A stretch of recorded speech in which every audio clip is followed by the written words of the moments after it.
Good morning to everyone. कल हम लोगों ने ब्लड वेसल्स को डिस्कस किया था, जिसमें मैंने आपको आर्टरीज वेन्स और कैपिलरीज के बारे में बताया था। ह्यूमन सर्कुलेटरी सिस्टम पढ़ रहे हैं, ठीक है। नेक्स्ट स्ट्रक्चर हम यहाँ हार्ट पढ़ेंगे।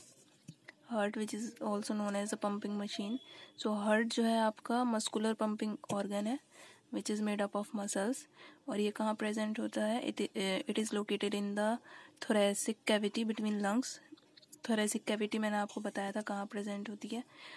लंग्स, जैसे लंग्स प्रेजेंट होंगे उसके बीच में, लंग्स के बीचों बीच नहीं, मतलब ऐसा डायरेक्शन है कि ये लंग्स के बीच में ही आता है थोरेसिक कैविटी में, ठीक है। और ये लेफ्ट साइड में थोड़ा झुका हुआ होता है, टिल्टेड टुवर्ड्स द लेफ्ट, ठीक है। लेफ्ट साइड में थोड़ा झुका हुआ होता है। और इसका जो वेट है, it is weight around 300 grams. और इसकी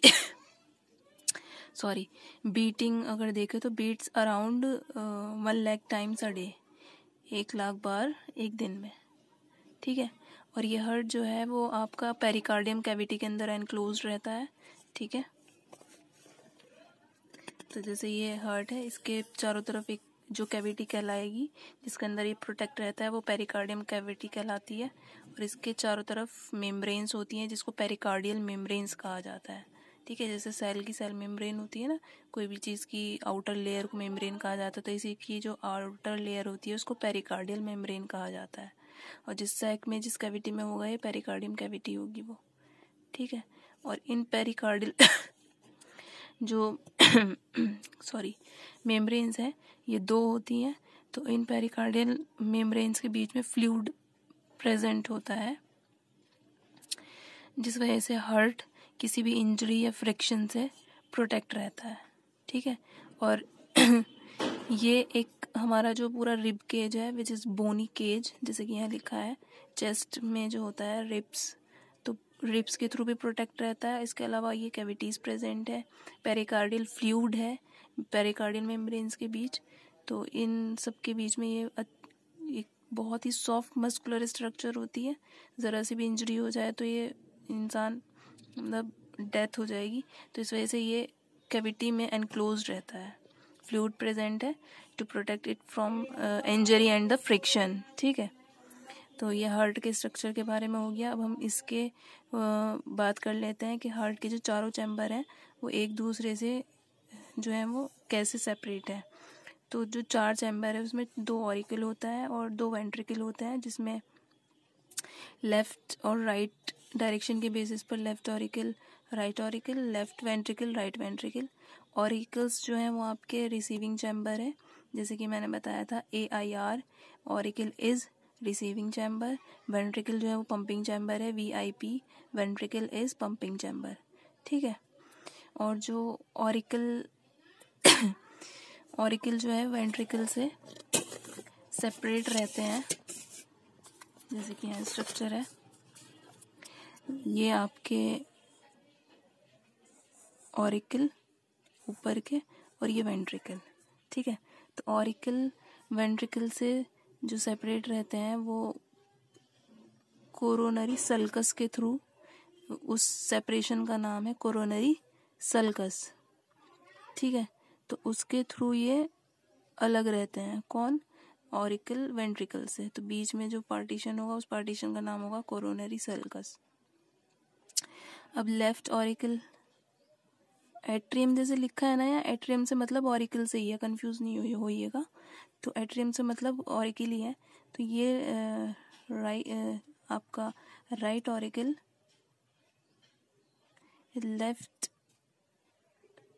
जो आपका राइट ऑरिकल है वो लेफ्ट ऑरिकल से, लेफ्ट कौन सा होगा ये, तो राइट ऑरिकल और लेफ्ट ऑरिकल के बीच में जो सेप्टम या जो सेपरेशन होगा, जैसे कि ये 4 कंपार्टमेंट होते हैं ना,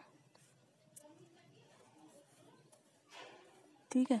उसमें ऊपर के 2 ऑरिकल हो गए और नीचे के 2 वेंट्रिकल हो गए, ठीक है। और ये राइट, ये लेफ्ट, ये राइट, ये लेफ्ट। तो ऑरिकल वेंट्रिकल से जो सेपरेट रहते हैं, ये दो ऑरिकल ऊपर के नीचे के दो वेंट्रिकल से जो सेपरेट रहते हैं, उस सेपरेशन का नाम है कोरोनरी सर्कस, मतलब ये कोरोनरी सर्कस कहलाता है। अब राइट ऑरिकल लेफ्ट ऑरिकल से जिस सेप्टम के थ्रू सेपरेट है उसका नाम है इंटर ऑरिकुलर सेप्टम। इसका नाम क्या है? Inter auricular septum. जैसे कि यहाँ पर इसमें नाम नहीं दिया है, ये हो गया। तो इंटर ऑरिकुलर सेप्टम के थ्रू ये अलग रहता है, तो ये वाला इसका नाम है इंटर ऑरिकुलर सेप्टम। ठीक है, राइट ऑरिकल और लेफ्ट ऑरिकल के बीच का जो सेप्टम है, अब लेफ्ट वेंट्रिकल और राइट वेंट्रिकल के बीच का जो सेप्टम है उसको कहा जाता है इंटरवेंट्रिकुलर सेप्टम, मतलब ये वाला सेप्टम जो राइट वेंट्रिकल को लेफ्ट वेंट्रिकल से अलग कर रहा है उसका नाम है इंटरवेंट्रिकुलर सेप्टम। ये दोनों पीछे ये वेंट्रिकल है, तो इनके बीच में जो सेप्टम होगा ये सेप्टम कहलाएगा इंटर वेंट्रिकुलर सेप्टम। तो ये सेपरेशंस की बात हो गई। नेक्स्ट हम बात करेंगे जो ये आपके सेप्टम्स चारों कंपार्टमेंट्स हैं, चारों और आपके जो रूम्स हैं वो उनके बीच में वॉल्स भी प्रेजेंट होते हैं। ठीक है, तो उन वॉल्स को देख लेते हैं। वॉल्स इन हार्ट, तो ब्लड की जो आपकी एंट्री होती है वो लगातार ऐसे चलती नहीं रहती, वॉल्स के थ्रू वो उनको कंट्रोल किया जाता है। तो जो वॉल्व का वर्क है वो है, जो हर एक वॉल्व है, valve opens in one way and control the flow of the blood. ठीक है, वॉल्व का वर्क क्या होता है? To control the flow of the blood. तो सबसे पहले 4 वॉल्व्स होते हैं। 4 वॉल्व्स में से फर्स्ट वॉल्व जो है आपका पल्मोनरी वॉल्व। तो ये पल्मोनरी वॉल्व जो है ये प्रेजेंट होता है right ventricle. Where is right ventricle? ये राइट वेंट्रिकल और पल्मोनरी आर्टरी में। ठीक है, तो जो पल्मोनरी आर्टरी होती है आपकी, ये पूरी जो है ये आपकी पल्मोनरी आर्टरी। तो राइट वेंट्रिकल और पल्मोनरी आर्टरी के बीच में जो वॉल्व होता है उस वॉल्व को कहा जाता है पल्मोनरी वॉल्व। तो ये वॉल्व प्रेजेंट है आपका पल्मोनरी वॉल्व। ठीक है, तो जैसे कि यहाँ आप अगर स्ट्रक्चर में देखें, पल्मोनरी वॉल्व कहाँ जाती है? ये आपका राइट वेंट्रिकल से पल्मोनरी आर्टरी के थ्रू जाता है ये आपका ब्लड, डीऑक्सीजनेटेड ब्लड लंग्स में। ठीक है, तो ये आरवी राइट वेंट्रिकल और पल्मोनरी आर्टरी के बीच में यहाँ कनेक्ट होगी ना, जैसे कि कनेक्शन यहाँ ये दिखा रखा है पल्मोनरी आर्टरी का, इसी टाइप से होता है। तो यहाँ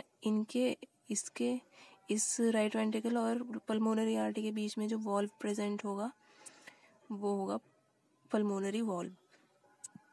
इसका वर्क क्या होगा? जो डीऑक्सीजनेटेड ब्लड जा रहा है लंग्स तक वो जाता रहे, उसका बैक फ्लो ना हो। तो वॉल्व का वर्क क्या होता है? To control the flow of the blood. तो फर्स्ट वॉल्व ये हो गया। सेकंड होता है आपका tricuspid valve. Tricuspid valve present होता है right auricle and right ventricle के बीच में, मीन्स ये वाला वॉल्व जो है। ठीक है, ये वाला वॉल्व कौन सा होता है आपका? ट्राइकस्पिड वॉल्व, ये। ठीक है, कस्पिड से मतलब है कस्प मतलब फ्लैप लाइक स्ट्रक्चर, जो जैसे कि वो होता है ना खिड़की के दो विंडो के दो बंद करने वाले वो होते हैं, तो इसी टाइप से वो फ्लैप लाइक स्ट्रक्चर 3 होंगी यहाँ पर जो खुल जाती हैं और बंद हो जाती हैं। ठीक है, इस टाइप से। तो ये तीनों खुल सकती हैं, बंद हो सकती हैं। इस वजह से यहाँ का जो फ्लो रहता है ब्लड का वो कंट्रोल हो पाएगा। तो राइट ऑरिकल और राइट वेंट्रिकल के बीच में जो वॉल प्रेजेंट होगा वो आपका ट्राइकस्पिड वॉल कहलाएगा, ठीक है। और दूसरा होता है आपका बाइकस्पिड वॉल। बाइकस्पिड वॉल को माइट्रल वॉल भी बोला जाता है, which is present between left auricle, ये लेफ्ट ऑरिकल और ये लेफ्ट वेंट्रिकल। तो इनके बीच में जो वॉल प्रेजेंट है वो है आपका बाइकस्पिड वॉल। बाइकस्पिड मतलब इसमें दो कस्प होंगे, दो फ्लैप लाइक स्ट्रक्चर होंगी, ठीक है। तो आप इसको ऐसे याद रख सकते हैं, RTR मतलब जो राइट ट्राइकस्पिड जो वॉल है वो आपका राइट में प्रेजेंट है, राइट ऑरिकल और राइट वेंट्रिकल के। और LBL जो बाइकस्पिड वॉल है वो आपका लेफ्ट में, लेफ्ट ऑरिकल और लेफ्ट वेंट्रिकल के बीच में है, ठीक है। तो ये याद करने की आपकी ट्रिक है। तो ये थर्ड वॉल हो गया। फोर्थ है आपका ऑर्टिक वॉल्व। ऑर्टिक वॉल है आपका,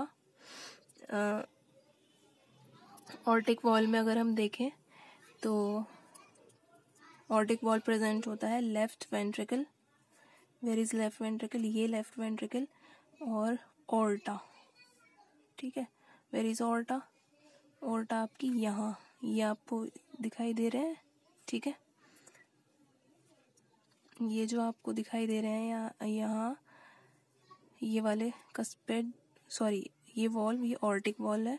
और ये जो ये पूरा है ये ऑर्टा है। ऑर्टा जो क्या है आपकी लार्जेस्ट आर्टरी है, क्या है ये लार्जेस्ट आर्टरी है ऑर्टा, दिखाई दे रहा है। तो ऑर्टा और लेफ्ट वेंट्रिकल के बीच में क्या होती है आपकी जो वॉल्व होता है उसको ऑर्टिक वॉल्व बोला जाता है। तो ये चार वॉल्व होगा आपके, pulmonary valve, tricuspid valve, bicuspid valve और ऑर्टिक वॉल्व, ठीक है। तो ये सारे वॉल्व्स हैं। आप इसको, इन वॉल्व्स को यहाँ पर अटैच कर लेना, जैसे कि जहाँ जहाँ मैंने बताया है वहाँ इनको ऐसे करके शो कर देना, ठीक है। जैसे कि यहाँ एक प्रेजेंट था, यहाँ तो नहीं था, यहाँ ट्राइकस्पिड और बाइकस्पिड को शो कर देना, ठीक है, इन दोनों के बीच में यहाँ। उसके अलावा और कहाँ बताया था मैंने आपको, ऑर्टिक LV लेफ्ट वेंट्रिकल और ऑर्टा के बीच में, लेफ्ट वेंट्रिकल और ऑर्टा के बीच में, ऑर्टा से ब्लड जाता है आपका, ठीक है। यहाँ से यहाँ जो जाएगा यहाँ प्रेजेंट होगा, ऑर्टा से पूरी बॉडी में जाता है ना, LV से लेफ्ट वेंट्रिकल से पूरी बॉडी में ब्लड फ्लो करता है। तो यहाँ बीच में जो ऑर्टा और इसके बीच में होगा वो होगा आपका ऑर्टिक वॉल्व, ठीक है। तो इनको यहाँ आप इस डायग्राम में ज़रूर शो कर देना। नहीं शो हो रहे हैं तो मैं करवा दूंगी, अगर वो आप मुझे डाउट क्लास में बता देना, ठीक है। तो ये हमारे सारे वॉल्स वगैरह और हार्ट की स्ट्रक्चर है।